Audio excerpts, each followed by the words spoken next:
Hello everyone, आप सभी का हमारे चैनल पे स्वागत है। आज के इस वीडियो में हम कक्षा 10 जो साइंस है, विज्ञान है, उसका जो चैप्टर नंबर 5 है, इस 5वें चैप्टर के जो मोस्ट इम्पॉर्टेंट क्वेश्चन है जो कि बोर्ड एग्जाम में पूछे जाते हैं, पूछे जाएंगे, वो हम पढ़ेंगे। ये आपकी मोस्ट रिक्वेस्ट थी तो वही मैं वीडियो लेके आ गया हूँ।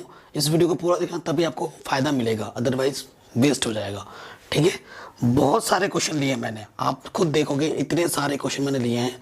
ठीक है, हर टाइप का क्वेश्चन लिया गया, छोटा बड़ा सारे टाइप के क्वेश्चन। तो बिना किसी देरी के वीडियो को शुरू करते हैं। ठीक, पहले क्वेश्चन में आ जाते हैं। पहले क्वेश्चन में हमसे क्या बोल रहे हैं, ये जो दिख नहीं रहा होगा आपको, यहाँ पे लिखा हुआ है 287 इलेक्ट्रॉनिक विन्यास वाले परमाणु का क्या नाम है। बस आपको इन सबको जोड़ देना है। 2 8 7 क्या हो जाएगा, 17। परमाणु क्रमांक जिसका 17 होता है, ठीक है, तो ये आ जाएगा। और इसका नाम क्या होता है, क्लोरीन। सिंपल सी बात है, ये आपका आ जाएगा आंसर। नेक्स्ट क्वेश्चन में क्या बोल रहा है, आवर्त सारणी के किसी आवर्त के अनुदिश बाएं से दाएं जाने पर कौन सा परिवर्तन होता है। ये आपको 4 ऑप्शन दिए हैं जिनमें से एक करेक्ट है। धात्विक गुण घटता है, संयोजी इलेक्ट्रॉनों की संख्या बढ़ती है, परमाणु अधिक सरलता से इलेक्ट्रॉन निकाल देते हैं, या ऑक्साइड अधिक।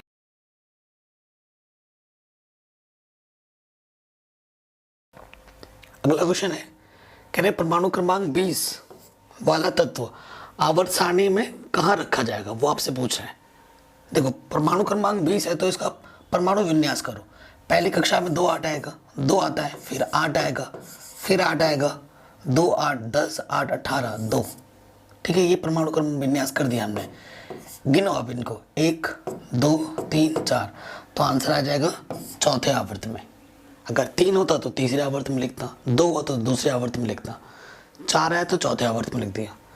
अब हमसे बोल रहे हैं एक तत्व M है, आवर्त सारणी के तृतीय समूह में रखा गया है, तो इसके क्लोराइड का सूत्र क्या होगा। आवर्त सारणी के तृतीय सूत्र में रखा गया है, M है, क्लोराइड के किस समूह में रखा गया, तृतीय समूह में, तो आंसर क्या हो जाएगा, MCl3। ठीक है, एकदम हलवा, आसान था। अगला क्वेश्चन है, उपधातु का उदाहरण कौन सा है। देखो, ये भी उपधातु होता है, ये भी उपधातु होता है, ये भी उपधातु होता है। ठीक है, तो आंसर क्या हो जाएगा, ये सभी। फिर हमसे बोल रहे हैं निम्नलिखित में से कौन सा विन्यास धात्विक गुण प्रदर्शित करता है। देखो, जब इलेक्ट्रॉनिक कॉन्फ़िगरेशन हम करते हैं, अगर बाहरी कक्षा में 1 इलेक्ट्रॉन आता है, 2 आता है या 3 आता है, तो वो मेटल्स होते हैं, धातु होते हैं। जिस भी कॉन्फ़िगरेशन करने के बाद बाहर अगर 1 इलेक्ट्रॉन बच जाता है, 2 बच जाता है या 3 बच जाता है, तो ऐसे तत्व हमारे मेटल्स होते हैं, धातु होते हैं। तो देखो, बाहर 1 या 2 या 3 बचना चाहिए, सिर्फ यही जिसमें सिर्फ 2 आ रहा है।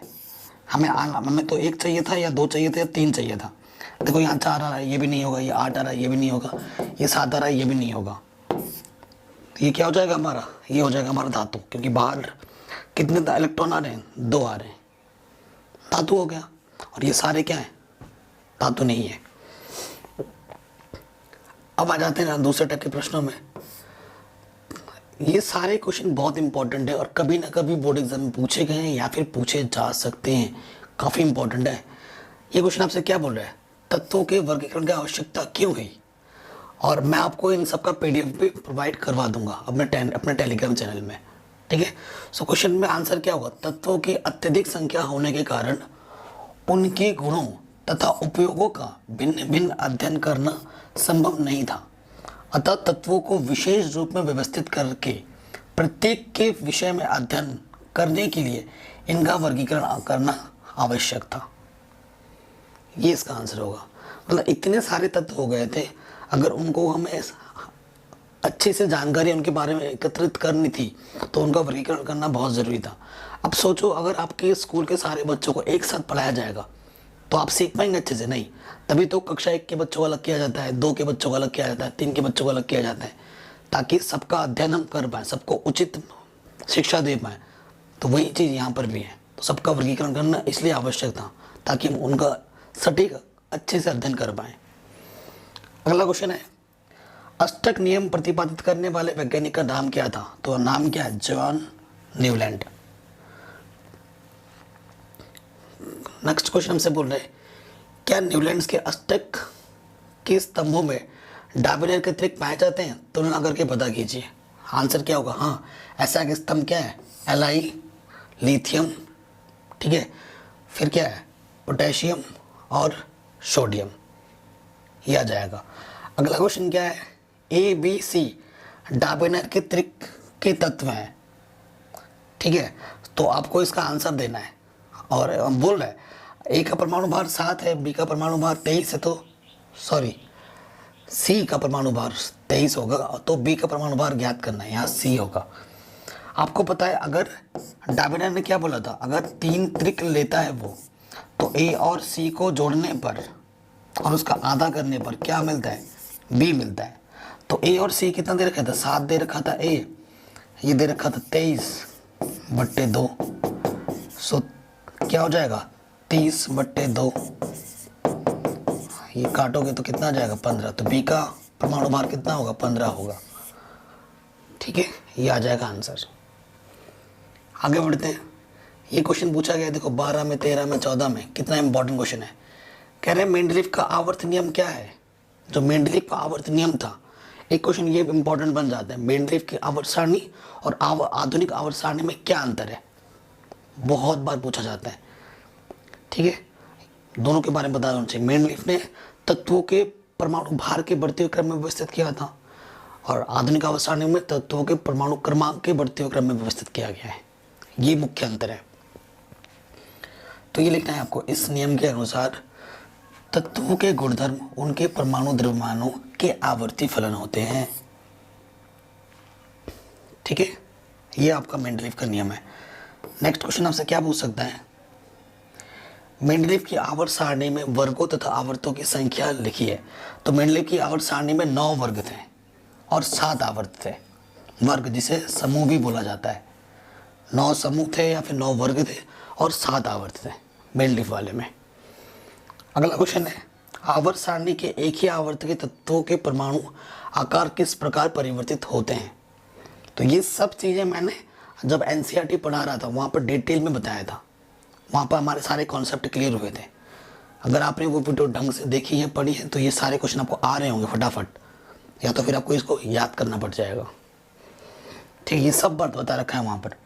कह रहे आवर्त सारणी के एक ही आवर्त के तत्वों के परमाणु आकार बाईं से दाईं ओर क्रमिक रूप से घटते हैं। तो मेन चीज में क्या था? घटते हैं, आंसर। अगला क्वेश्चन देखिए, कितनी बार पूछा गया है।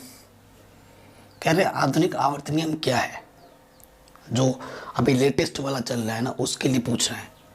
कह रहे आधुनिक आवर्त नियम के अनुसार तत्वों के गुणधर्म उनके परमाणु क्रमांक के आवर्ती फलन होते हैं। इस कथन से यह अभिप्राय है कि तत्वों का उनके परमाणु क्रमांक के बढ़ते हुए क्रम से क्षैतिज पंक्तियों में व्यवस्थित करने पर एक नियमित अंतर से गुणों की पुनरावृत्ति होती है।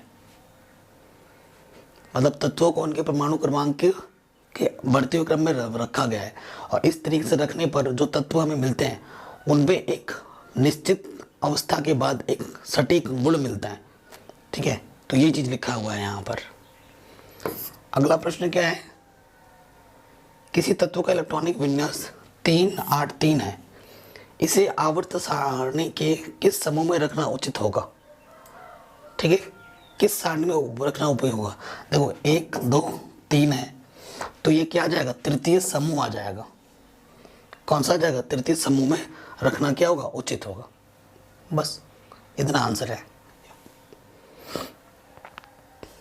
अगला क्वेश्चन है, कह रहे हैं उस तत्व का नाम तथा परमाणु संख्या बताइए जिसके परमाणु का इलेक्ट्रॉनिक विन्यास ये होता हो। तो आपको क्या करना है?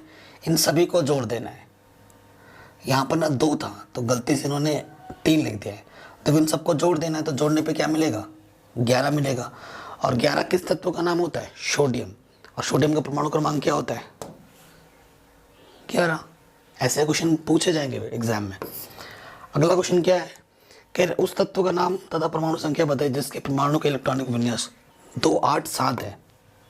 तो 287 को जोड़ दो, क्या जाएगा? 17।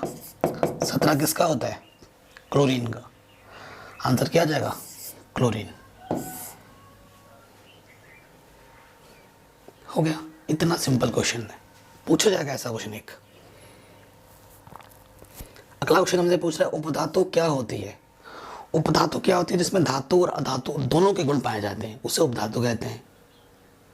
तो वही चीज़ यहाँ लिखा होगा, वे तत्व जो धातु तथा अधातु दोनों के अभिलाक्षणिक गुण प्रदर्शित करते हैं उपधातु कहलाते हैं। इन्हें अर्धधातु भी कहा जाता है। उदाहरण जर्मेनियम, सबसे फेमस उपधातु का उदाहरण हमारा क्या है? जर्मेनियम है।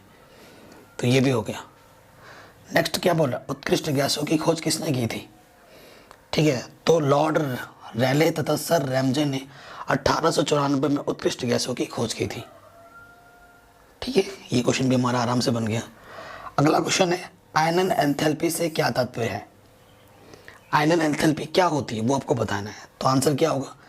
किसी तत्व के उदासीन गैसीय परमाणु की तलस्थ अवस्था से, कोई उदासीन गैस ले लो, ठीक है, उसकी तलस्थ अवस्था से बाह्यतम कोश में, ये बाह्यतम कोश है, बाह्यतम कोश से एक इलेक्ट्रॉन पृथक करने हेतु आवश्यक ऊर्जा की मात्रा को, बाह्यतम कोश से इलेक्ट्रॉन को इसको हटाने के लिए आवश्यक ऊर्जा की मात्रा को, उसकी आयनन एंथैल्पी कहा जाती है। ठीक है, या फिर आयनन ऊर्जा भी कह सकते हो। एंथैल्पी का मतलब क्या होता है? ऊर्जा।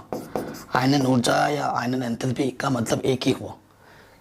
ठीक है, तो मतलब किसी भी तत्व के बाहरी परमाणु से एक इलेक्ट्रॉन को निकालने के लिए जितनी की ऊर्जा की आवश्यकता होती है उसे हम आयनन ऊर्जा या फिर आयनन एंथैल्पी कहते हैं। सिंपल। अगला प्रश्न है न्यूलैंड के वर्गीकरण के दो गुण बताइए। ठीक है, न्यूलैंड के वर्गीकरण जो उसने किया था तत्वों का, तो उसके दो नियम बताने, दो मुख्य गुण बताने। तो ये पहला आंसर क्या होगा? यह वर्गीकरण बताता है कि परमाणु द्रव्यमान के क्रम तथा तत्वों के गुणों में संबंध होता है। जो परमाणु होता है, कोई भी परमाणु ले लो, उसका एक परमाणु क्रमांक होता है। जैसे अभी मैंने बताया था क्लोरीन 17 और इसका परमाणु भार 35 होता है। परमाणु क्रमांक और परमाणु भार में हमेशा एक क्या होता है? एक संबंध होता है। तो पहली चीज तो उसने ये बताई। दूसरा उसने क्या बताया? इस वर्गीकरण द्वारा सर्वप्रथम यह ज्ञात हुआ कि तत्वों के गुणों में आवर्तिता पाई जाती है। और उस वर्गीकरण पे ये पता चला कि भाई जितने भी तत्व होते हैं ना, वो एक, अगर उसको व्यवस्थित करके लिखोगे ना, तो उसमें एक सटीक गुण पाया जाता है कि इसके बाद ये आएगा, उसके बाद वो रहेगा, उसके बाद ये आएगा। आवर्तिता का मतलब ये होता है। ठीक है, मेंडलीफ के आवर्त नियम का उल्लेख कीजिए। तो बहुत आसान है। मेंडलीफ ने तत्वों को किस क्रम में व्यवस्थित किया था? परमाणु भार के बढ़ते हुए क्रम में व्यवस्थित किया था। उसी आधार पर ये चीज़ लिख दोगे। पूरा मेन पॉइंट वही है, यहाँ पे लिखा हुआ है। मेंडलीफ के अनुसार जब तत्वों को उनके परमाणु भार के वृद्धि क्रम में रखा तो उनके भौतिक एवं रासायनिक गुणों में एक प्रकार की आवर्तिता पाई गई। इस प्रकार मेंडलीफ ने तत्वों के भौतिक एवं रासायनिक गुणों का संबंध परमाणु भार से स्थापित करके एक आवर्त नियम प्रस्तुत किया, जिसे मेंडलीफ का आवर्त नियम कहा गया। इस नियम के अनुसार तत्वों के भौतिक एवं रासायनिक गुण उनके परमाणु भारों के आवर्ती फलन होते हैं। पूरा लिखोगे तभी पूरा नंबर मिलेगा। बच्चे क्या करते हैं? यहाँ से इतना लिख देते हैं इस नियम के अनुसार, तो ये गलत है। इतना लिखोगे तो नंबर पूरा नहीं मिलेगा, पूरा लिखना पड़ेगा इतना जो यहाँ पे लिखा हुआ है। ठीक है, तो ये क्वेश्चन भी आपका बन गया आराम से। आगे आ जाऊं। कहते हैं मेंडलीफ की मूल आवर्त सारणी की अद्वितीय उपयोगिता क्या है? जो मेंडलीफ की आवर्त सारणी थी उसकी उपयोगिता क्या है, उसके लाभ क्या है, वो आपको बताना है। ठीक है, सो आंसर क्या होगा? उत्तर में आ जाओ। मेंडलीफ ने अपनी आवर्त सारणी में कुछ रिक्त स्थान छोड़े थे। जब मेंडलीफ अपना आवर्त सारणी बना रहा था ना, उसने कहीं कहीं पर खाली स्थान छोड़ दिया था। उसे लगा कि आगे चलकर हमें ऐसे तत्व मिलेंगे जो इन खाली स्थानों को भर सकेंगे, फुलफिल कर पाएंगे। और तब जब उसने खाली स्थान छोड़ा था तब वो तत्व ज्ञात नहीं थे। तो जो उस टाइम के वैज्ञानिक थे उस पर वो हंस रहे थे, मजाक बना रहे थे, है ना। बट कुछ टाइम बाद उसने जो प्रेडिक्शन किया था कि भाई आगे चल के तत्व मिलेंगे, उस जगह को भरेंगे, तो वो वाकई में सत्य साबित हुआ। और फिर उन सब की बोलती बंद हो गई। तो उसने क्या किया? उपयोगिता देखिए। कह रहे मेंडलीफ ने अपनी आवर्त सारणी में कुछ रिक्त स्थान छोड़े जिनके बाद में खोजे जाने वाले तत्वों को रखा जा सके। दूसरे शब्दों में मेंडलीव ने भविष्य में खोजे जाने वाले तत्वों का पहले ही अनुमान लगा लिया था। उन्होंने आवर्त सारणी में 6 रिक्त स्थान छोड़े। इनके नाम संगत तत्वों के नाम के भाषा के शब्द एका को जोड़कर रखा। इनके नाम एका बोरान, एका एल्यूमिनियम, एका सिलिकॉन, एका मैग्नीज, द्वि मैग्नीज, ठीक है, एकांटिलम रखे गए। यह मेंडलीव की मूल आवर्त सारणी की अद्वितीय उपयोगिता थी। ठीक है, अगर ये नाम आप याद नहीं रख पाओ कोई दिक्कत नहीं, मेन चीज़ यही है कि उसने आवर्त सारणी में कुछ रिक्त स्थान छोड़े थे और उस टाइम पे वो तत्व हमें ज्ञात नहीं थे जो कि आगे चलकर हमें ज्ञात हुए, और ये इस सारणी की सबसे मूल उपयोगिता थी। ठीक है, नेक्स्ट क्वेश्चन है, कह रहे हैं निम्नलिखित को परिभाषित कीजिए। लेंथेनाइड्स क्या होते हैं, एक्टिनाइड्स क्या होते हैं, ये आपके एग्जाम में आ सकता है भाई। लेंथेनाइड्स क्या होता है, एक्टिनाइड्स क्या होता है, बताओ। तो आप क्या लिखोगे उत्तर में, लेंथेनाइड्स क्या होते हैं, परमाणु क्रमांक 58 से 71 वाले तत्वों को, ठीक है, जो यहाँ से लेकर यहाँ तक के तत्व है ना, इनके गुण समान होते हैं। ये परमाणु क्रमांक 57 वाले तत्वों लैंथेनम के बाद आते हैं, इसलिए इन्हें लैंथेनाइड्स कहा जाता है। मतलब 57वां तत्व क्या होता है, लैंथेनम, तो लैंथेनम के बाद आते हैं तो इन्हें क्या बोला जाता है, लैंथेनाइड्स। उसी प्रकार एक्टिनाइड्स है, परमाणु क्रमांक 90 से 103 वाले तत्वों के गुण समान होते हैं। परमाणु क्रमांक 89 वाले तत्व का नाम एक्टिनियम है और ये एक्टिनियम के बाद आते हैं, इसलिए इन्हें एक्टिनाइड्स कहा जाता है। सिंपल।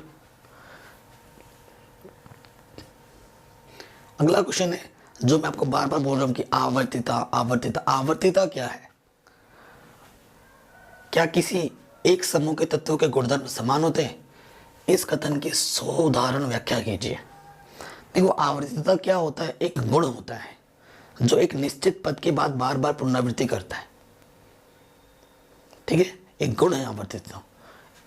क्या रहे, किसी निश्चित समय के बाद तत्वों के गुणों की पुनरावृत्ति आवर्तिता कहलाती है। आवर्त सारणी में तत्वों के गुणों में प्रदर्शिता, समानता, विषमता का अध्ययन करना आवर्ती गुणों के नाम से जाना जाता है। ये गुण इलेक्ट्रॉनों की संख्या पर निर्भर करते हैं जो कि नाभिक के चारों ओर लगातार गति करते रहते हैं।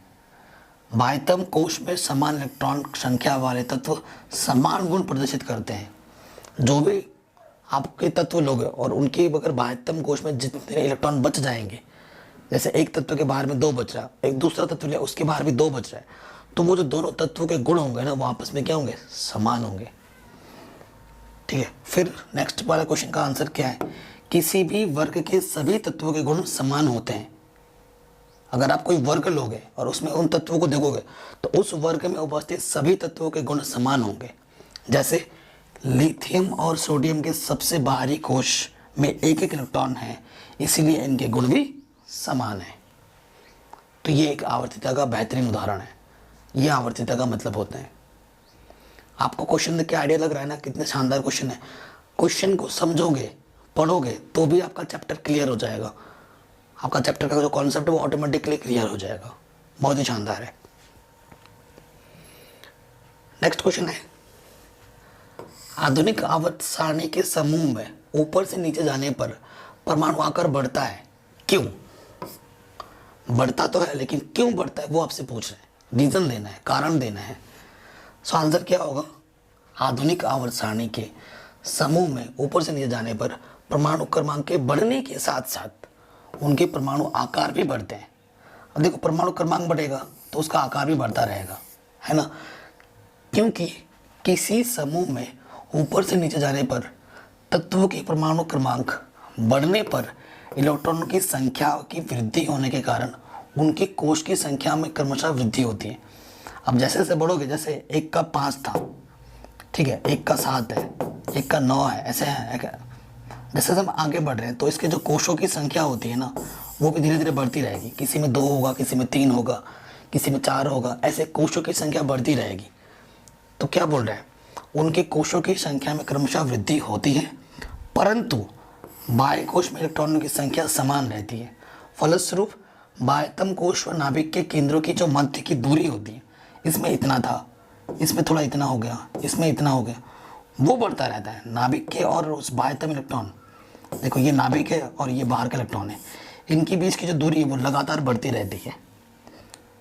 ठीक है, इसी कारण परमाणु आकार जो होता है, परमाणु का जो आकार होता है ना, वो भी बढ़ता रहता है। ये कारण है, मेन कारण है। नाभिक और उस बाह्यतम कोश के इलेक्ट्रॉनों के बीच की दूरी बढ़ती रहती है, तो आकार जो होता है नाभिक का वो भी बढ़ता रहता है। ये इसका मुख्य कारण है। ठीक है, आप लिख लेना। अगला क्वेश्चन है, आधुनिक आवर्त सारणी में बाईं से दाईं ओर जाने पर परमाणु आकार घटता है, क्यों? उसका उल्टा होगा, परमाणु आकार घटता क्यों है? क्योंकि कोश, ठीक है, कोश घटता रहता है और जो परमाणु का आकार है वो भी घटता रहता है। सीधी सी बात, उस क्वेश्चन का ये बिल्कुल उल्टा है। मैं आपको पढ़ के सुना देता हूँ। कह रहे हैं आधुनिक आवर्त सारणी में बाएं से दाईं ओर जाने पर परमाणु आकार घटता है, क्योंकि इसमें बाईं से दाईं ओर जाने पर तत्वों का परमाणु क्रमांक क्रमशः बढ़ता है। फलस्वरूप नाभिक में प्रोटॉनों की संख्या, बाह्यतम कोश में इलेक्ट्रॉनों की संख्या क्रमशः बढ़ती है, परंतु कोश का संख्या समान रहती है, जिसके कारण बाह्यतम कोश के इलेक्ट्रॉनों व नाभिकों के मध्य आकर्षण बढ़ता जाता है, अर्थात प्रभावी नाभिकीय आवेश बढ़ता है। फलस्वरूप नाभिक के केंद्र व बाह्यतम कोश के मध्य की दूरी घटती जाती है। उसी क्वेश्चन का अपोजिट होगा ये। आगे बढ़ते हैं।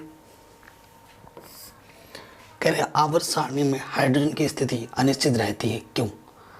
जब आवर्त सारणी में जाते हैं ना, हाइड्रोजन की स्थिति अनिश्चित मानी जाती है।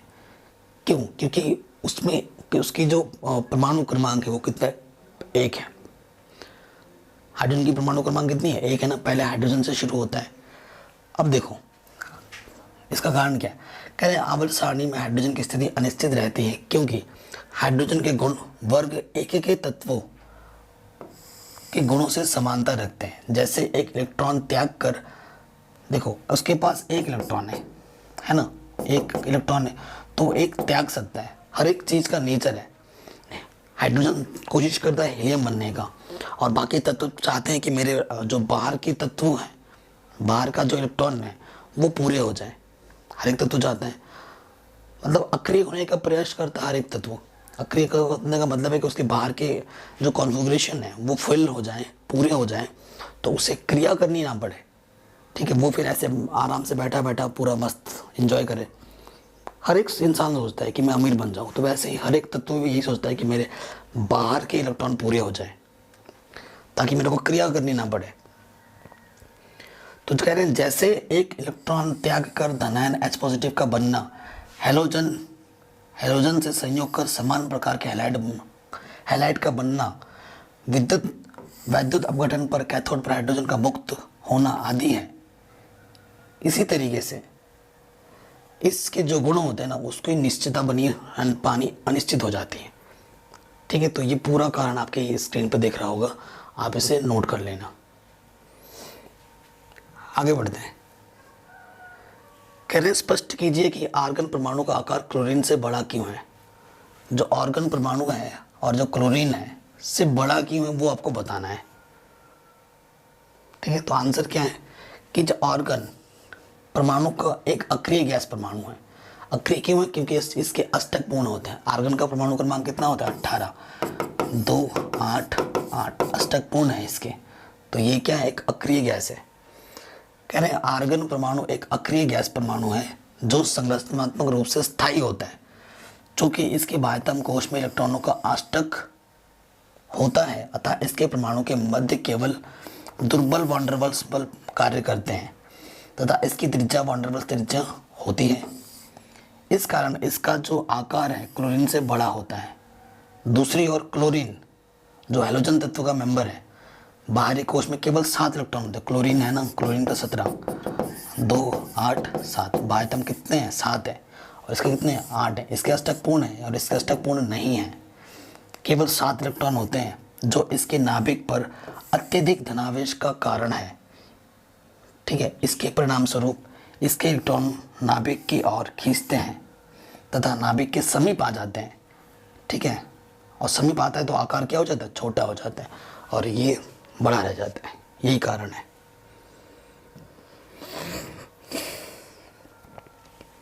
अगला क्वेश्चन है, किसी तत्व की परमाणु संख्या 33 है, उसकी आवर्त सारणी में स्थिति ज्ञात करना है।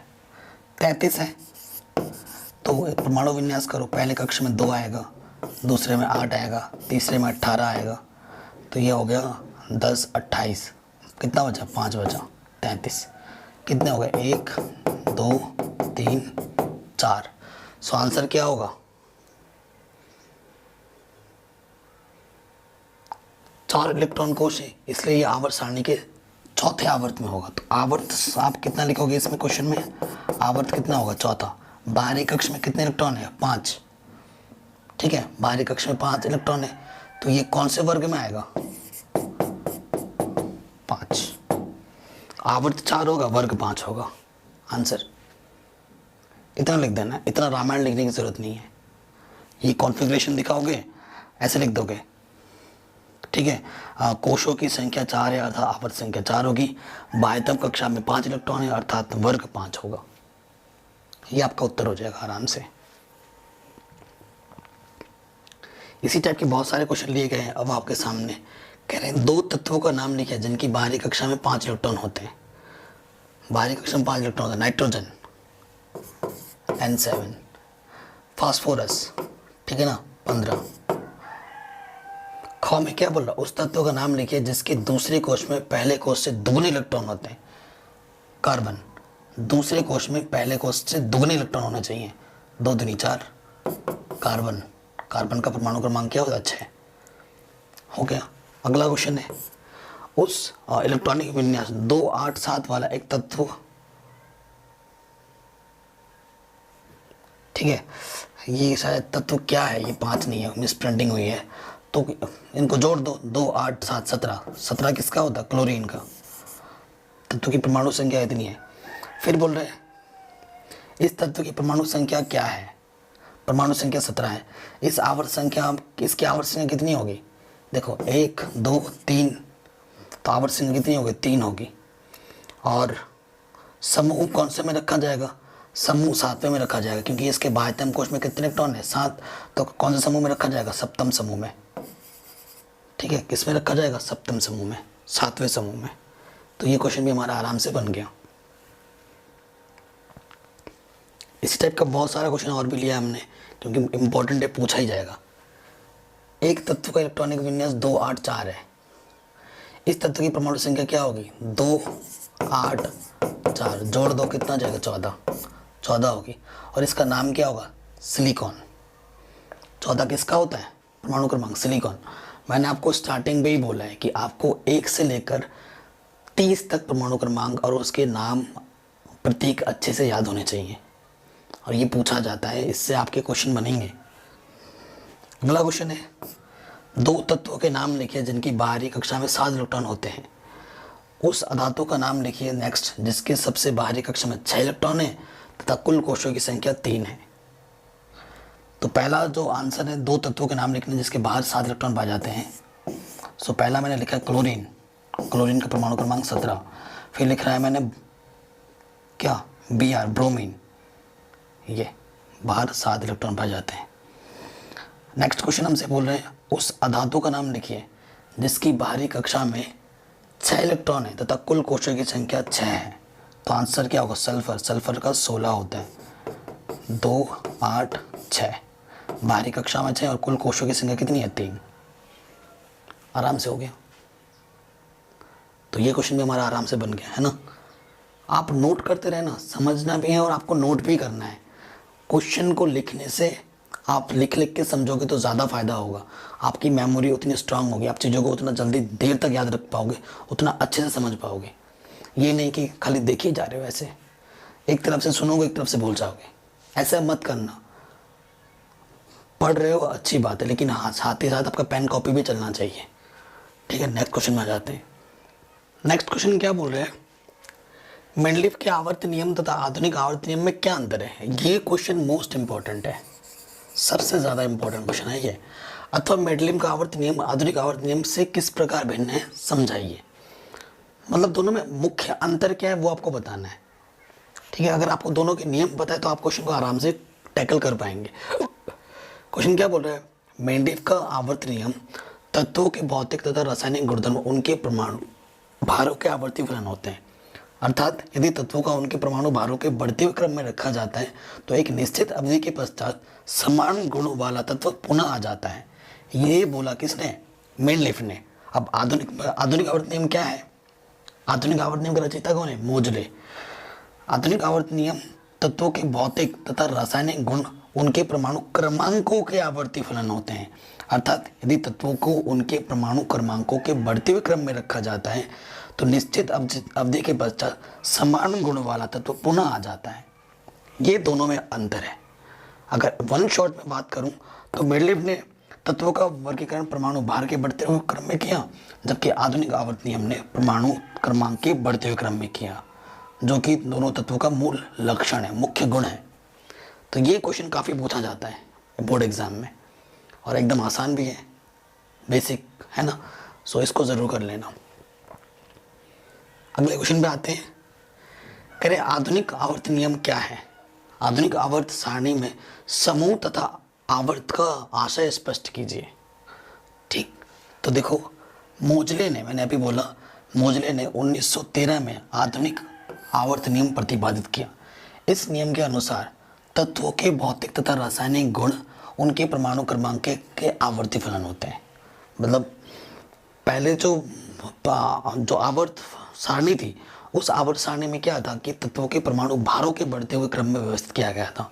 बट बाद में जब वैज्ञानिकों ने देखा कि तत्वों का अगर वर्गीकरण कर रहे हैं, तत्वों के बारे में अगर हम जानकारी लेना चाहते हैं तो उनका मूल गुण तत्वों का परमाणु भार नहीं हो सकता। उनका मूल गुण क्या होगा? परमाणु क्रमांक होगा, जो कि सटीक होगा, जो हमें सटीक आंसर देगा, जो हमारी जितनी भी जानकारी है उनको सटीकता देगा। तो उस चीज़ को फिर बाद में चेंज किया गया और सभी परमाणु क्रमांकों को सभी तत्वों को परमाणु क्रमांकों के रूप में व्यवस्थित किया गया बढ़ते हुए क्रम में। ठीक, आधुनिक गुण उनके परमाणु क्रमांकों के आवर्ती फलन होते हैं। इस कथन से यह अभिप्राय है कि तत्वों को उनके परमाणु क्रमांकों के बढ़ते हुए क्रम से 36 पंक्तियों, ये होता है 36 और ये होता है ऊर्ध्वाधर, 36 पंक्तियों में व्यवस्थित करने पर एक नियमित अंतर से गुणों की पुनरावृत्ति होती है। अर्थात गुणों की आवर्तीता प्रदर्शित होती है। एक थोड़े टाइम के बाद, जैसे आप इस तरीके से सारे को व्यवस्थित करोगे ना, एक एक टाइम के बाद, ठीक है, इसके बाद इसके जो गुण होंगे नियमित टाइम के बाद वो सेम प्रदर्शित करेगा। अगर ये वाला धातु है तो यहाँ पर अगर धातु आया तो यहाँ पर भी धातु आ जाएगा। कहने का मतलब ये है। आधुनिक आवर्त सारणी में 36 लाइनें हैं, ठीक है, जिन्हें आवर्त कहते हैं। 36 लाइनें ऐसी वाली 7 हैं तो जिन्हें हम आवर्त कहते हैं। प्रथम से 7वें आवर्त तक कुल 7 आवर्त हैं। प्रथम 3 आवर्तों के तत्वों की संख्या कम होने के कारण उन्हें लघु आवर्त कहते हैं और चौथे से 7वें आवर्त तक तत्वों की संख्या अधिक होने के कारण उन्हें दीर्घ आवर्त कहते हैं। ठीक है, तो ये क्वेश्चन हो गया। आगे बढ़ते हैं। ये क्वेश्चन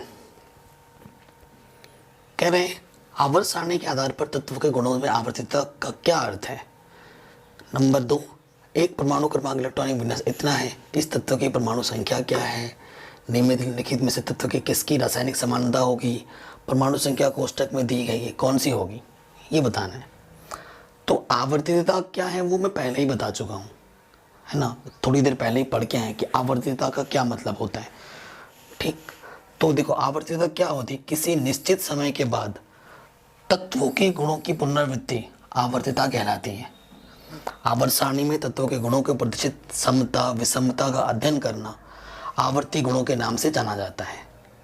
ये गुण इलेक्ट्रॉनों की संख्या पर निर्भर करते हैं, जो कि नाभिक के चारों ओर लगातार गति करते हैं। बाह्यतम कक्ष में समान इलेक्ट्रॉन संख्या वाले तत्व समान गुण प्रदर्शित करते हैं। किसी भी वर्ग के सभी तत्वों के गुण समान होते हैं। जैसे लिथियम और सोडियम के सभी बाहरी कक्ष में एक एक इलेक्ट्रॉन होते हैं, इसलिए इनके गुण भी समान होते हैं। ये चीज़ हम पहले ही पढ़ चुके थे। ठीक, और दूसरा वाला जो हमें इसका नाम बताना था 2882, तो इन सबको जोड़ दो, 2882 20 आ जाएगा। और 20 किसका होता है? ये क्या है? 20 किसका होता है? कैल्शियम का होता है। ठीक, अगले वाले का आंसर आपको बताना है। ठीक, अच्छा, इन सब का परमाणु क्रमांक विन्यास करना था ना। अच्छा ये क्वेश्चन है। सोडियम का क्या हो जाएगा, पहली कक्षा में 2, दूसरे में 8, बचा 1। ऑक्सीजन का क्या होता है, पहली कक्षा में 2, पहली कक्षा में अधिकतम कितने आ सकते हैं, 2, दूसरी कक्षा में अधिकतम कितने आ सकते हैं, 8, तीसरे में 18, ऐसे चलता है। और कोशों की सही, ये प्रथम कोश है, ये द्वितीय कोश है, ये तृतीय कोश है। कोशों को भरने का जो नियम होता है वो क्या होता है, कोशों को भरने का नियम वो क्या होता है भाई, वो होता है 2n²। n क्या होते हैं, कक्षकों की संख्या। अगर प्रथम कक्ष में n बराबर में 1 रखता हूँ तो क्या होता है, 1 का वर्ग तो 1, 2 1 कम 2, तो अधिकतम कितने इलेक्ट्रॉन है, 2। n बराबर 2 रखोगे तो 8 आएगा, n बराबर 3 रखोगे तो 18 आएगा। अधिकतम इलेक्ट्रॉनों की संख्या है, ठीक है। तो मैग्नीशियम का 12 है तो प्रथम में 2, दूसरे में 8 रख सकते हैं, 2 8 10, बचा 2। नियॉन का पहले में 2 आएगा, दूसरे में 8। फ्लोरीन का पहले में 2 आएगा, दूसरे में 7, तो 2 8 3, ठीक है, आराम से हो गया। फिर हमसे कुछ बोला था इसने, क्वेश्चन ने, किसकी रासायनिक समानता है, रासायनिक गुणों में किसकी समानता है। देखो तो जो मैग्नीशियम के बाहर में भी 2 है, ठीक है, और किसके बाहर में 2 है, किसी के बाहर में नहीं। और आपको पता है किसी इलेक्ट्रॉनिक विन्यास करने पे अगर बाहर 1 आता है, 2 आता है या 3 आता है, वो क्या होते हैं, वो होते हैं हमारे धातु। वो क्या होते हैं, धातु। तो ये वाला धातु है, ये वाला धातु है, और ये वाला भी धातु है, ठीक है। तो ये मेरे धातु हो गए। और ठीक है, तो ये मेरे धातु हो गए। तो आप लिख सकते हो सोडियम, मैग्नीशियम और एल्यूमिनियम के बाह्यतम कक्ष में 1 2 3 इलेक्ट्रॉन है, अतः ये एक ही गुण को प्रदर्शित करते हैं जो कि धातु है, ठीक है। ऐसे आप लिख देना। जाते हैं जो बहुत इंपॉर्टेंट है क्वेश्चन, क्या बोल रहे हैं, 2 उत्कृष्ट गैसों के नाम लिखिए। उत्कृष्ट गैस क्या आते हो, जिनकी बाहरी जो कक्ष होते हैं वो पूर्ण होते हैं। तो पहले का आंसर क्या होगा, हीलियम, क्या हो गया, पहले का आंसर क्या होगा, पहले का आंसर होगा हीलियम एवं नियॉन। फिर दूसरा क्वेश्चन में क्या बोला, मेंडलीव ने अपनी आवर्त सारणी तैयार करने में कौन सा मापदंड अपनाया। तो मेंडलीव ने अपनी आवर्त सारणी तैयार करने के लिए परमाणु भार का मापदंड अपनाया। उन्होंने तत्वों को परमाणु भार के बढ़ते हुए क्रम में व्यवस्थित किया, ये लिख दोगे आप। फिर गॉ क्या बोल रहा है, एल कोश में अधिकतम कितने इलेक्ट्रॉन हैं, इलेक्ट्रॉन हो सकते हैं। तो एल कोश में अधिकतम 8 इलेक्ट्रॉन हो सकते हैं, ठीक है, ये लिख दोगे आप, मतलब बाहरी कोश में। अगला क्वेश्चन क्या बोल रहा है, ऑक्सीजन परमाणु का क्रमांक 8 है, सल्फर का परमाणु क्रमांक 16 है, आवर्त सारणी के समूह 16 के तत्व हैं। इन दोनों तत्वों का इलेक्ट्रॉनिक विन्यास लिखिए। इनमें से कौन सा तत्व अधिक ऋण विद्युत होगा और क्यों होगा। देखो 8 है ऑक्सीजन का, तो पहले कक्ष में 2 आएंगे, दूसरे में 6 बचेगा, 2 6 8। और 16 का क्या हो जाएगा, पहले कक्ष में 2 आते हैं अधिकतम, दूसरे में 8, 2 और 8 10 हो गए, 16 है तो बचे 6, तीसरे में 16 आ जाएगा। ये चीज़ बोल दिया। अब अधिक ऋणात्मक क्यों है वो आपको बताना है। अगर आप देखोगे तो जो परमाणु क्रमांक 8 के जो कक्ष हैं वो कितने हैं, 2 हैं, और इसके जो कक्ष हैं वो कितने हैं, 3 हैं। तो आपको उससे क्वेश्चन में ये बोल रहा है इन दोनों तत्वों का इलेक्ट्रॉनिक विन्यास लिखिए, इनमें से कौन सा तत्व अधिक ऋण विद्युत होगा और क्यों होगा, ठीक है। सो आंसर ये है, ये दोनों तत्व आवर्त सारणी के समूह 16 के तत्व हैं। इन दोनों तत्वों में ऑक्सीजन अधिक ऋण विद्युती है, ठीक है, एक अधिक ऋण विद्युती है। ट्रिक क्या है वो भी मैं बता दूंगा, पहले पूरा पढ़ लेते हैं। क्योंकि समूह में ऊपर से नीचे जाने पर आकार में वृद्धि के कारण, और ये जो टॉपिक मैं बोल रहा हूँ ये एनसीईआरटी पे मैंने आपको बता रखा है, समझा रखा है, आपको याद करना पड़ेगा कि समूह में ऊपर से नीचे जाने पर आकार में वृद्धि के कारण नाभिक का बाह्यतम कोश, जैसे ये ऑक्सीजन है, ऑक्सीजन है, इसके कितने कक्षा के, 2 कक्षा के, ठीक है, ये मेरा ऑक्सीजन है। और फिर मेरा ये जो मेरा है ये सल्फर है, सल्फर के कक्षा कितने, 3 है,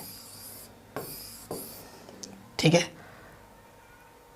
ओके। तो इसमें जो ये नाभिक है मेरा और इसका ये नाभिक है, ये बाह्यतम कोश है, ये इसका बाह्यतम कोश में इलेक्ट्रॉन रखा है। इनकी जो बीच की दूरी है होगी किस में ज़्यादा होगी, इसमें ज़्यादा होगी, और इसमें कम होगी। फिर क्या बोल रहे हैं, आकार में वृद्धि के कारण नाभिक का बाह्यतम कोश इलेक्ट्रॉनों के प्रति आकर्षण बल कम हो जाता है, अर्थात ऋण विद्युतीय गुण घटता है। ठीक है, अतः सल्फर ऑक्सीजन से कम ऋण विद्युत गुण प्रदर्शित करता है, क्योंकि ये नाभिक है और ये इलेक्ट्रॉनों की कोश ज़्यादा होने के कारण बाह्यतम इलेक्ट्रॉनों के बीच की दूरी इनमें ज़्यादा है, तो अट्रैक्शन कम हो जाएगा। और इसमें अट्रैक्शन क्या, दूरी कम है तो अट्रैक्शन ज़्यादा होगा। तो इसमें क्या बोल रहे हैं, जबकि ऑक्सीजन समूह में उससे ऊपर होने के कारण उससे अधिक ऋण विद्युत होगा। तो ये आपका रीज़न हो जाएगा। फिर हमसे क्या बोल रहे हैं, आधुनिक आवर्त सारणी में निम्नलिखित को बताइए। ठीक है, हैलोजन परिवार में सबसे अधिक क्रियाशील अधातु का नाम व सूत्र। तो हैलोजन परिवार में सबसे जो है वो है फ्लोरीन। छोटे परमाणु आकार और कम बंधन ऊर्जा के कारण सबसे अधिक क्रियाशील अधातु है। ठीक है, फिर हमसे बोला क्षारीय समूह में सबसे अधिक क्रियाशील धातु का नाम बताओ। क्षारीय समूह में सबसे अधिक क्रियाशील धातु का नाम पोटेशियम है। ठीक है, पोटेशियम P नहीं K। फिर हमसे क्या बोला, वो धातु जो द्रव अवस्था में रहती है, ब्रोमीन। सामान्य ताप में किस अवस्था में रहता है, ये द्रव अवस्था में रहता है, ब्रोमीन। ये क्वेश्चन भी हमारा आराम से बन गया। अगले प्रश्न में आ जाते हैं। ये क्वेश्चन भी पूछा गया है, कह रहे हैं दो तत्व X तथा Y जिनके परमाणु क्रमांक 11 व 17 है। ठीक है, एक परमाणु क्रमांक मेरे को 11 लेना है, दूसरा 17 लेना है। ये तत्व आवर्त सारणी के किस वर्ग में है, किस वर्ग में ये बताना है। तो 11 है, उसको परमाणु विन्यास करो 2 8 1। 17 का करो 2 8 7। ठीक है, तो पहला बाहरी कक्ष में कितने इलेक्ट्रॉन है, 1। दूसरे बाहरी कक्ष में कितने इलेक्ट्रॉन है, 7। तो ये होगा पहले में और ये होगा 7वें में। तो ये प्रथम वर्ग में है। ठीक है, और बाकी ये वाला सप्तम वर्ग में है। ठीक है, ये चीज़ हो गई। फिर हमसे पूछ रहा है इन तत्वों में से कौन सी धातु है और कौन सी अधातु। धातु क्या होते हैं, जिनके बाहरी कक्ष में 1 2 या फिर 3 इलेक्ट्रॉन होते हैं। तो ये मेरा धातु है और ये मेरा अधातु है। ठीक, कह रहे हैं X तथा Y के इलेक्ट्रॉनिक विन्यास संरचना लिखिए। ऑलरेडी लिख दिया है, ये X है ये Y है। 2 8 1 2 8 7, खत्म। इतना इजी क्वेश्चन था और ऐसा एक क्वेश्चन आपके बोर्ड एग्जाम में पक्का देखने को मिलेगा 100%। अगला क्वेश्चन है आधुनिक आवर्त सारणी के प्रथम आवर्त में उपस्थित तत्वों के नाम बताइए। ठीक, और सेकंड बोल रहा है एक, चलो एक एक करके करते हैं। पहला क्वेश्चन देखते हैं, आधुनिक आवर्त सारणी के प्रथम आवर्त में उपस्थित तत्वों के नाम बताइए। प्रथम आवर्त में कौन से तत्व उपस्थित हैं, हाइड्रोजन है और हीलियम है। ठीक है, दूसरा क्या बोला, एक तत्व का इलेक्ट्रॉनिक विन्यास 2 8 7 है, इसका समूह तथा आवर्त बताइए। आवर्त कितना होता है, देखो इस तत्व का जो समूह होगा ना, कितना होगा समूह,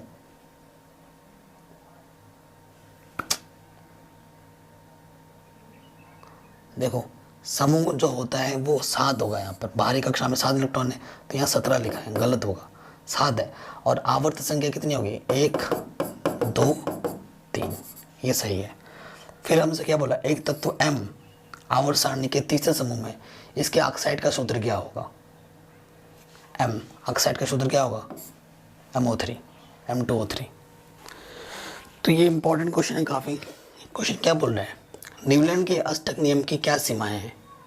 तो न्यूलैंड का जो अष्टक नियम है उसकी सीमाएं क्या है, कह रहे हैं न्यूलैंड के अष्टक नियम की सीमाएं, न्यूलैंड के अष्टक नियम की सीमाएं निम्नलिखित है। क्या क्या है, ये नियम सभी तत्वों के लिए सत्य नहीं है, यह केवल कैल्शियम तक के तत्वों के लिए पर लागू होता है, यानी कि 1 से लेकर 20 तक के परमाणु क्रमांक वाले के लिए ये सही होता है, बाकी इसी के लिए नहीं होता है। ठीक है, तो ये सबके लिए लागू नहीं होता है। यह नियम सभी तत्वों के लिए सत्य नहीं है, यह केवल कैल्शियम तक के तत्वों पर लागू किया जा सकता है। कैल्शियम के पश्चात आप कैल्शियम के ऊपर कोई भी तत्व लोगे तो इस नियम को वो संतुष्ट नहीं करता है। बाद में खोजे गए तत्वों पर भी अष्टक नियम लागू नहीं हो सका। अगर जो नए तत्व हमें बाद में मिले उस पर भी अष्टक नियम फेल हो गया। कह रहे कोबाल्ट और निकिल को भिन्न गुणधर्मों वाले तत्वों के साथ रखा जाना उचित नहीं था। ठीक है, फिर लोहे जिसे हम आयरन बोलते हैं को कोबाल्ट तथा निकिल के दूर स्थान देने की व्याख्या भी इस नियम के आधार पर नहीं की जा सकी, क्योंकि आयरन निकिल कोबाल्ट के साथ गुणधर्मों में समानता प्रदर्शित करता है। ठीक है, तो ये इनके आंसर हो जाएंगे। अब कुछ बड़े बड़े क्वेश्चन हैं जो कि एग्जाम में पूछे जा सकते हैं, जैसे कि वर्ग और आवर्त में क्या अंतर है, वर्ग क्या होता है, आवर्त क्या होता है, उसके बारे में जानेंगे। कह रहे आधुनिक आवर्त सारणी में पहले आवर्त में केवल 2 तत्व क्रमशः हाइड्रोजन और हीलियम है, जिसके कारण इस आवर्त को अति लघु आवर्त कहते हैं। आवर्त सारणी के दूसरे व तीसरे लघु आवर्तों में 8 तत्व हैं। आवर्त सारणी के अंतिम 4 आवर्त दीर्घ आवर्त कहे जाते हैं, जो लास्ट के होते हैं उसे दीर्घ आवर्त कहते हैं। चौथे तथा 5वें आवर्तों में क्रमशः 18 तत्व हैं। छठे आवर्त में 32 तथा 7वें आवर्त अपूर्ण है।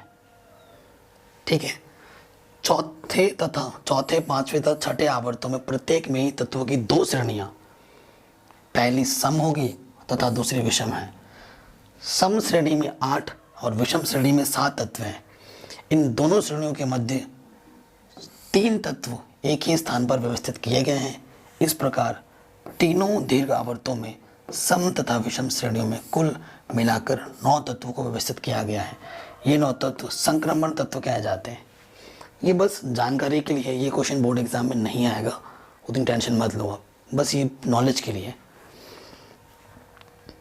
ठीक, कह रहे मेंडेलिव की आधुनिक आवर्त सारणी में 1 से लेकर 8 वर्ग तक तथा इसके बाद 0 वर्ग है। इस प्रकार आवर्त सारणी में कुल 9 वर्ग हैं। आधुनिक IUPAC पद्धति के आधार पर आवर्त सारणी को कुल 18 वर्गों 1 से लेकर 18 तक में बांटा गया है। प्रत्येक वर्ग के बाईं ओर के तत्वों के गुणों में तथा परस्पर समानता पाई जाती है। ठीक, अगला क्वेश्चन है मेंडलीव की मूल आवर्त सारणी की उपयोगिताओं का वर्णन कीजिए। मेंडलीव की मूल आवर्त सारणी की उपयोगिता, मेंडलीव की मूल आवर्त सारणी के प्रमुख उपयोगिता लिखनी है हमें इस क्वेश्चन में। तो मतलब मुख्य गुण क्या थे मेंडलीव के, वही बताना है। तो सबसे पहला गुण तो वही था कि तत्वों के सरल अध्ययन करने में, तो वही आपको यहाँ पे लिखना, तत्वों के सरल अध्ययन में उपयोग, मेन पॉइंट है ये। ठीक है, आवर्त सारणी से किसी तत्व विशेष का अध्ययन करने से उस वर्ग के सभी तत्वों का अध्ययन सरलता से हो जाता है, क्योंकि एक ही वर्ग में उपस्थित सभी तत्वों के गुण पारस्परिक समानता प्रकट करते हैं। दूसरा जो मुख्य गुण था वो था परमाणु भार ज्ञात करने में। मेंडलीव की मूल आवर्त सारणी कई तत्वों के गलत परमाणु भारों को सही करने में उपयोगी सिद्ध हुई। ठीक है, और परमाणु इतना लिख देना, और चाहो तो ये लाइन पूरी लिख सकते हो, बट ये ज़रूर लिखना, परमाणु भार क्या होता है, तुल्यांकी भार गुणित संयोजकता। ठीक है, तुल्यांकी भार गुणित संयोजकता, किसी तत्व का तुल्यांकी भार ले लोगे और उसकी संयोजकता से गुणा कर दोगे तो आपको परमाणु भार मिल जाएगा।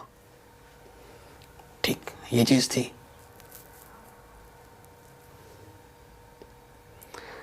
नेक्स्ट जो इसका उपयोग था वो था नए तत्वों की खोज में उपयोग। मेंडलीव ने अपने आवर्त सारणी में जब वो वर्गीकरण कर रहा था उसने खाली खाली स्थान छोड़ दिए थे, तो उसे पहले से ही पता चल गया था कि आगे चलकर नए तत्वों का ज्ञान होगा हमें, और वो जो जगह मैं छोड़ रहा हूँ वो आगे जाके ये पूरे वो तत्व उनको भर देंगे।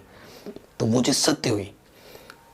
नए तत्वों की खोज में उपयोग। मेंडलीव ने अपनी मूल आवर्त सारणी में नए तत्वों के लिए कई रिक्त स्थान छोड़ दिए थे। ये रिक्त स्थान उन तत्वों से संबंधित थे जिनकी खोज तब तक नहीं हुई थी। बाद में जब इन नए तत्वों को खोज हुई तो ज्ञात हुआ कि उनके गुण मेंडलीव द्वारा वर्णित गुणों के लगभग समान थे, जैसे कि स्कैंडियम, गैलियम, जर्मेनियम इसके उदाहरण हैं। इस प्रकार मेंडलीव की मूल आवर्त सारणी से नए तत्वों की खोज तथा अनुसंधान में सहायता मिली। ठीक, तो ये क्वेश्चन काफ़ी शानदार था। अगला क्वेश्चन है बहुत ही ज़्यादा इंपॉर्टेंट, कह रहे हैं आधुनिक आवर्त सारणी एवं मेंडलीव की आवर्त सारणी में तत्वों की व्यवस्था की तुलना कीजिए। मतलब दोनों के मुख्य गुण जो है उनके बारे में विस्तार से लिखना है आपको इसमें।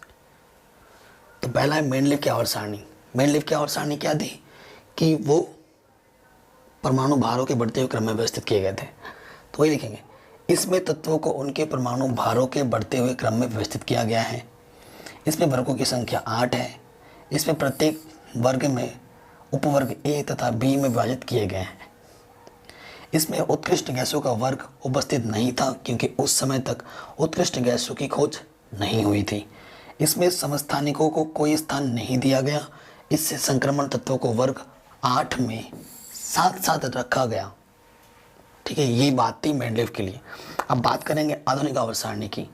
तो आधुनिक आवर्त सारणी में क्या था, इनमें तत्वों को उनके परमाणु क्रमांकों के बढ़ते हुए क्रम में व्यवस्थित किया गया है। इसमें वर्गों की संख्या 18 है। इसमें वर्गों को उपवर्गों में विभाजित नहीं किया गया है। इसमें उपवर्गों में बांटा गया था और इसमें उपवर्गों में नहीं बांटा गया है। इसमें उत्कृष्ट गैसों को एक पृथक समूह में रखा गया है, इसमें नहीं रखा गया था, जबकि इसमें रखा गया है। यह आवर्त सारणी परमाणु क्रमांक पर आधारित है और ये परमाणु भार पर आधारित है। अतः इसमें किसी तत्व के सभी समस्थानिकों को एक साथ रखा गया है। इसमें संक्रमण तत्वों को दीर्घ आवर्तों के मध्य से समायोजित किया गया है। इसमें जो हमारे संक्रमण तत्व है ना, उनको भी अलग स्थान दिया गया, जबकि यहाँ नहीं था। तो ये मुख्य अंतर है दोनों में। ठीक है, आप लिख सकते हैं आराम से।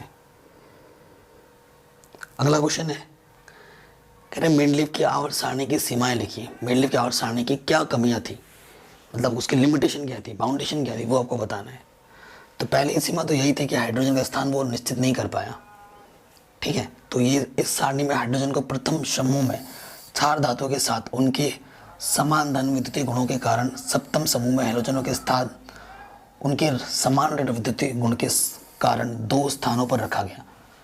हाइड्रोजन को 2 जगह रख दिया, एक तत्व है उसने 2 जगह रख दिया, तो हाइड्रोजन का जो स्थान है वो निश्चित नहीं कर पाया। ठीक है, फिर असमान गुणों वाले तत्वों को एक ही समूह में रख देना। मेंडलीव ने जब आवर्त सारणी बना रहा था ना, तो परमाणु भार के उसमें किया, तो परमाणु भार के बढ़ते हुए क्रम में जब रखा तो उसको भार के अकॉर्डिंग जब उसने रखा तो असमान तत्व भी कभी कभी एक जगह आ जा रहे थे। ठीक है, ये भी उसकी कमियां थी कि उसने असमान वाले तत्वों को भी एक साथ रख दिया था, सबसे बड़ी कमी। ठीक, समान गुणों वाले तत्वों को भिन्न भिन्न समूह में रखना, ये चीज़ भी हो गई। फिर क्या हो गया, भारी तत्वों को हल्के तत्वों से पहले रखना। ठीक है, भारी तत्वों को हल्के तत्वों से उसने पहले रख दिया।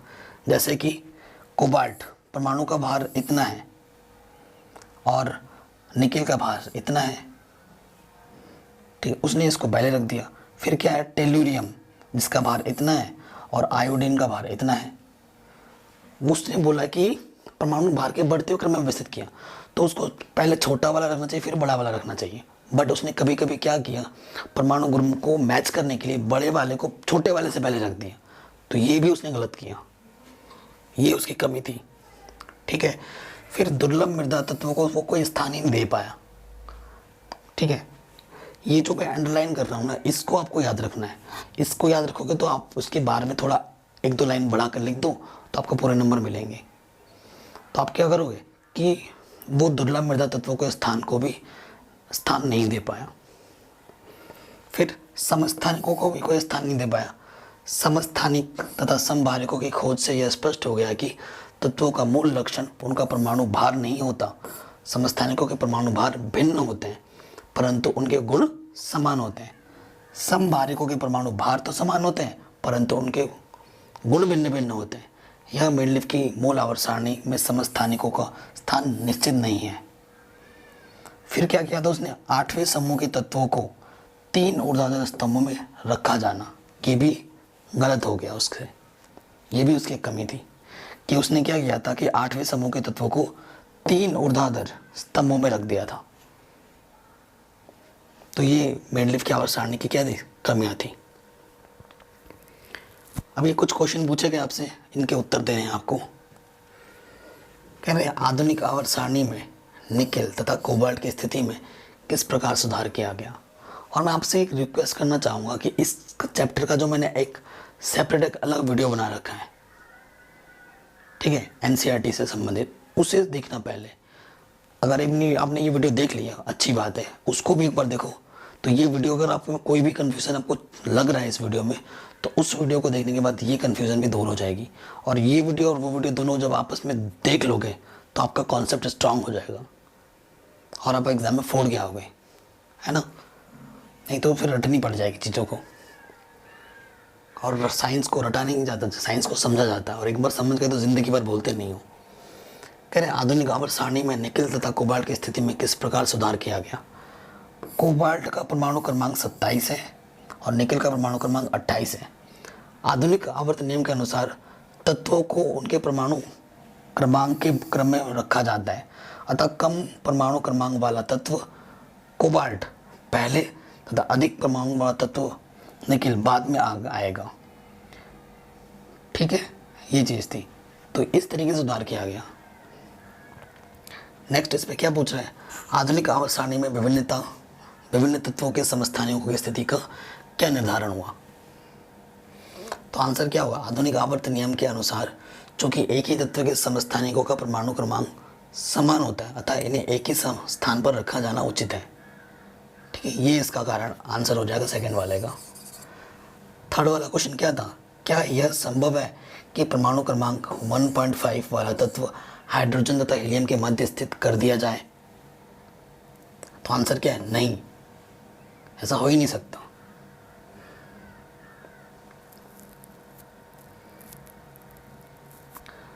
अगला क्वेश्चन क्या है, आधुनिक आवर्त सारणी में देखो जो भी तत्व व्यवस्थित किए गए ना, 1 है, 2 है, परमाणु क्रमांक 3 है, 4 है, किसी पर का परमाणु क्रमांक 1.5, 2.5, 3.5, 4.5 है, नहीं है, तो 1.5 कहाँ से आ जाएगा, हो ही नहीं सकता। अगला क्वेश्चन क्या, आधुनिक आवर्त सारणी में हाइड्रोजन को किस स्थान पर रखा जाना चाहिए, ये क्वेश्चन है हमारा। ठीक है, तो आंसर क्या होगा, हाइड्रोजन परमाणु पहले समूह के तत्वों की भांति एक इलेक्ट्रॉन खोकर 7वें समूह के तत्वों की भांति एक इलेक्ट्रॉन ग्रहण करके संयोजन करता है, अतः इसको प्रथम तथा सप्तम समूह में रखना न्यायोचित है। देखो जो हाइड्रोजन है ना, उसके पास एक इलेक्ट्रॉन है, उसे अष्टक पूर्ण करने के लिए बस एक इलेक्ट्रॉन चाहिए, मतलब हीलियम बनाने के लिए 2 होता है ना, तो देखो H का मतलब होता है 1 पॉजिटिव, इसके पास एक इलेक्ट्रॉन है, वो एक दे भी सकता है किसी को और एक लेके अपना पूर्ण भी कर सकता है। तो एक देने की भी क्षमता है उसके पास और एक लेने की भी क्षमता है।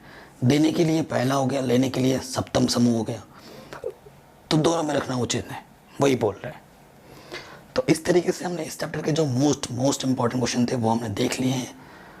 आशा करता हूँ आपको ये वीडियो अच्छी लगी होगी, पसंद आई होगी। क्वेश्चन आपके स्क्रीन पे लिखा हुआ था, चीज़ों को समझना है और कॉपी में नोट करना है, आपको बहुत फ़ायदा मिलेगा इन क्वेश्चनों से। मैथ्स भी मैंने पढ़ा रखी है, लिंक्स मिल जाएगी आपको डिस्क्रिप्शन पे। इस वीडियो को हर जगह शेयर कर देना, चैनल पे नया हो तो सब्सक्राइब कर लेना।